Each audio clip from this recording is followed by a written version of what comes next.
One thing about me, I'll shoot my shot. That is how I got into the workforce in the first place.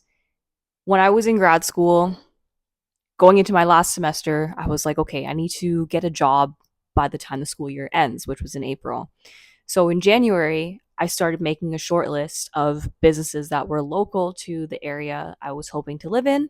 And then I started doing cold outreach to folks. I met with folks for coffee. I met with one person for lunch.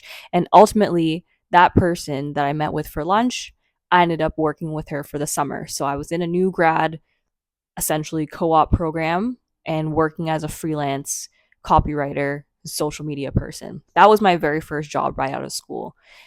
So, I basically ended school and then the week after I started working there and I was there for the 4 months of that summer essentially. So I have been doing that since the beginning. Even my previous role that I was in prior to this one, I had reached out to them because I saw that their job was posted on a well-known job site, but that there was nothing on their careers page on their actual website. 'Cause I always check both. So I reached out to them, and then the CEO ended up connecting with me on LinkedIn.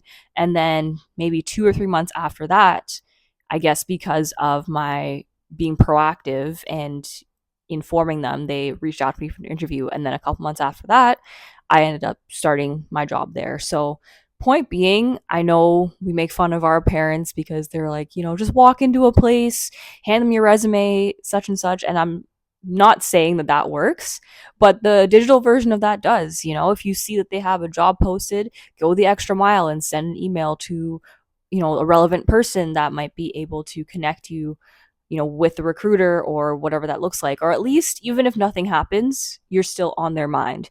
Even my last job, after my last marketing job layoff happened at the beginning of last year, I again took my original approach, reached out to small businesses, and ended up working at one that responded back to me. I had 2 interviews with them, one on the phone, one in person, and then I started working there the week after. So don't be afraid to shoot your shot. You never know what could happen. Worst case, you're on their mind for later. Best case, you get a job.